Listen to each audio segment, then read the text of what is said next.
आपको दिया हुआ है तो ये क्या है, ये है एक्सपोनेंट, ये क्या है, ये है आपका बेस। ठीक है, अब इसको रीड कैसे करते हैं? इसको रीड करने के कई तरीके हैं। पहला तरीका है 5 रेज टू द पावर 4, क्या बोल सकते हो आप? 5 रेज्ड टू द पावर 4। दूसरा 5 टू द पावर 4, तीसरा 5 पावर 4 और चौथा 4th पावर ऑफ 5। आप कैसे भी इसको रीड कर सकते हो, जैसे आप कंफर्टेबल हो। मैं कैसे कंफर्टेबल हूं, मैं बोलूंगी 5 raise to the power 4 mostly, but सारे ही तरीके बोलने के उसको बिल्कुल सही है। जरूरी यहाँ पर यह है कि हम ये समझें कि 5 रेज टू द पावर 4 का मतलब क्या है। 5 रेज टू द पावर 4 का मतलब है 5 मल्टीप्लाइड बाय इटसेल्फ 4 टाइम्स। 1 2 3 4, 4 बार 5 को 4 से, 4 बार 5 को खुद से मल्टीप्लाई करना है। ठीक है, शब्दों के खेले में फंसने का नहीं, समझने का। चलो, वेरी नाइस। अब अगर ऐसा है मैम, तो ये एक सवाल मुझे करके दिखाओ जिसमें दिया हुआ है कि represent the prime factors of this number in their exponential form. क्या हम इसको एक्सपोनेंट की फॉर्म में लिख सकते हैं? याद है, इतना लंबा लंबा लंबा लंबा हम बचपन से लिखते आ रहे हैं सारे फैक्टर्स को, अब हम उसको शॉर्ट में भी लिख सकते हैं। कैसे? देखो, 32,500 के फैक्टर्स मुझे दिए हुए है ना। अब इसमें 2 कितनी बार खुद से मल्टीप्लाई हो रहा है?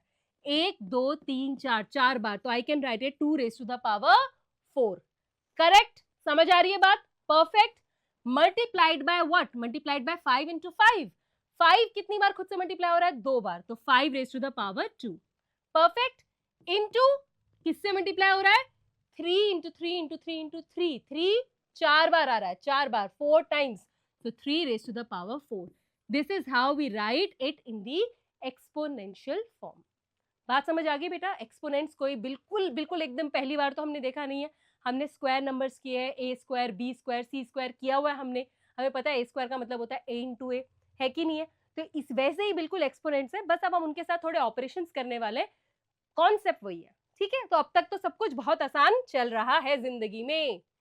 चलिए, ये भी बहुत आसान क्वेश्चन है लेकिन इंपॉर्टेंट है एग्जाम पॉइंट ऑफ व्यू से, आपका आधा 1 नंबर का आ सकता है, तो जल्दी से समझेंगे। अगर आपको दिया हुआ है कि इसको एक्सपोनेंशियल फॉर्म में लिखना है, तो आप देख रहे हैं बी यहाँ पर 4 बार खुद से मल्टीप्लाई हो रहा है, B into B into B into B, तो that means B raise to the power 4। कोई दिक्कत? कोई दिक्कत बिल्कुल नहीं। अब ये वाला क्वेश्चन बिल्कुल आपके इसके पहले वाले क्वेश्चन की तरह है जिसमें आप प्राइम फैक्टर्स को लिख रहे थे, राइट? तो यहाँ पर दिया है ए इंटू ए इंटू ए, सी इंटू सी इंटू सी, सॉरी सी इंटू सी इंटू सी इंटू सी।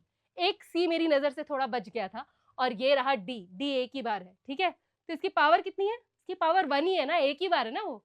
तो A raise to the power 3 into C raise to the power 4 into D.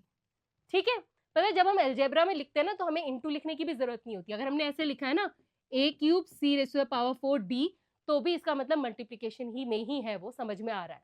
ठीक है, चलो अभी ये आ गया कि भाई आपको right the numerical value of each of the following. ठीक है, तो अगर मैं 2 इंटू 2 इंटू 2 को 2 रेज टू पावर 3 लिख सकती हूँ, तो मैं 2 रेज टू पावर 3 को 2 इंटू 2 इंटू 2 भी तो लिख सकती हूँ, राइट? राइट, तो वैसे ही अब आपको ये क्वेश्चन सॉल्व करना है।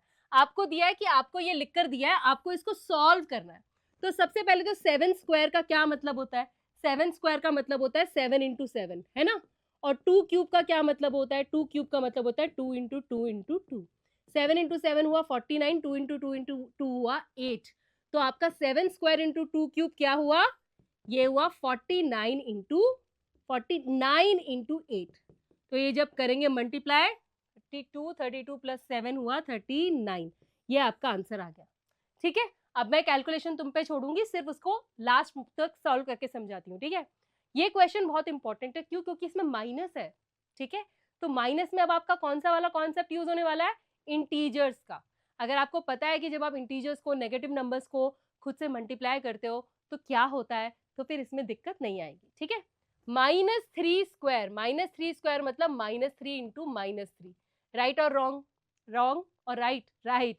देखो, अब मल्टीप्लाई करके तो 3 3 9 हो जाएगा, लेकिन पॉजिटिव आएगा कि नेगेटिव? देखो, नेगेटिव नंबर यहाँ पर 2 बार आया है, तो जब भी इवन टाइम्स आएगा तो वो पॉजिटिव हो जाएगा। ऑड टाइम्स होता अगर -3 इंटू -3 इंटू -3 होता, तो ये माइनस माइनस प्लस हो जाते और फिर प्लस माइनस दोबारा से माइनस हो जाता। तो जब भी आपकी power odd number of times हो तो समझ जाओ कि आंसर भी नेगेटिव होगा, लेकिन जब वो इवन नंबर ऑफ टाइम्स हो तो समझ जाओ कि वो पॉजिटिव होगा। तो -3 यहाँ इवन नंबर ऑफ टाइम्स है, 2 है ना इवन, तो यानी कि आंसर +9 आ गया, मल्टीप्लाइड बाय -5 इंटू -5।